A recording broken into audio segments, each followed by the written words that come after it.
নমস্কার ভিউয়ার্স, আবার এসে গেলাম আমি অ্যাস্ট্রো রিসার্চার সুদর্শন। আগের ভিডিওতে আপনাকে কাল সর্পদোষ এবং শনির সাথে যে ভীতিপদ নয় বুঝিয়েছিলাম, তেমনি আরেকটা যেটা আপনাদের প্রচুর ভীতি প্রদর্শন করা হয়, আজ সেটা নিয়ে কথা বলবো। ইট ইজ কল মাঙ্গলিক।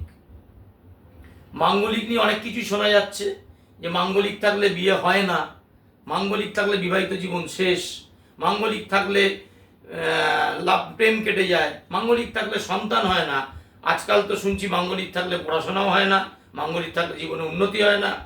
ভেরি রিসেন্ট শুনলাম কে একজন বলছেন মাঙ্গলিক যারা আছে তারা নাকি প্রেম করে বিয়ে করে। তার কাছে আমার একটা প্রশ্ন, যদি মাঙ্গলিক থাকে তাদের প্রেম করেই বিয়ে করে, তাহলে মাঙ্গলিকের এত লোক সম্বন্ধ দেখার কুষ্টি বিচার করতে জ্যোতিষের কাছে আসে কি করে, তাই না? তাহলে জানুন আমি কি বলছি, কে কি বলছে তো প্রশ্ন নয়। আমি সবসময় বলি হিন্দু শাস্ত্র কি বলছে মাঙ্গলিক সম্বন্ধে সেটা জানুন, সেটাই আসল কথা।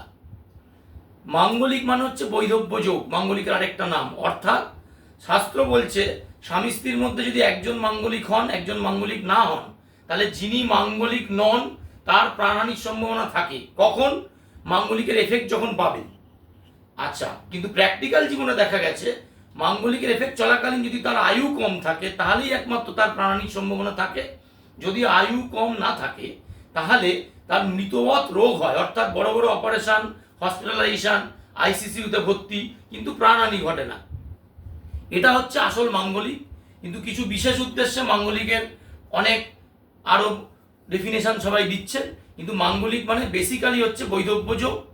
আর একটা জিনিস জেনে রাখুন, যে মাঙ্গলিক যদি এর এফেক্টটা জীবনে কখন পাবে, যদি দেখা যায় 30 থেকে 40 বছরে পাবে সেটা সত্যিই দুঃখজনক। যদি দেখা যায় 70 থেকে 80 বছর বয়সে পাবে, সেটা আমি অন্তত কনসিডার করি, কারণ ওই সময় মাঙ্গলিক ছাড়াও মানুষের লাইফ রিস্ক থাকতে পারে। আচ্ছা, মাঙ্গলিক কাকে বলে জাস্ট শর্টে বলছি, জেনে নিন। লগ্ন ধরুন, সাপোজ এই হরোস্কোপটা ধনু লগ্ন, ঘড়ির উল্টো দিকে আমরা গুনি জানি 12টা ঘর, এটা 1 নম্বর, 2 নম্বর, 3 নম্বর, 4 নম্বর, এরকম ভাবে 12টা ঘর। লগ্ন, চতুর্থ, সপ্তম, অষ্টম এবং দ্বাদশ, এই যে 5টা ঘর, আইদার অফ দিস হাউস, এই 5টা ঘরের মধ্যে যে কোনো ঘরে মঙ্গল অধিষ্ঠান করলে সে জাতক মাঙ্গলিক হয়। আশা করি বুঝতে পারলেন। এর পরের ভিডিওতে মাঙ্গলিক সম্বন্ধে একটি প্র্যাকটিক্যাল উদাহরণ নিয়ে আপনাদের কাছে আসছি। ততক্ষণ ফলো করতে থাকুন, দেখতে থাকুন আমার চ্যানেল। বেশি বেশি করে লোককে শেয়ার করুন, যাতে জ্যোতিষের সত্যতা বুঝতে পারে, মাঙ্গলিকের সত্যতা বুঝতে পারে। ভালো থাকবেন, নমস্কার।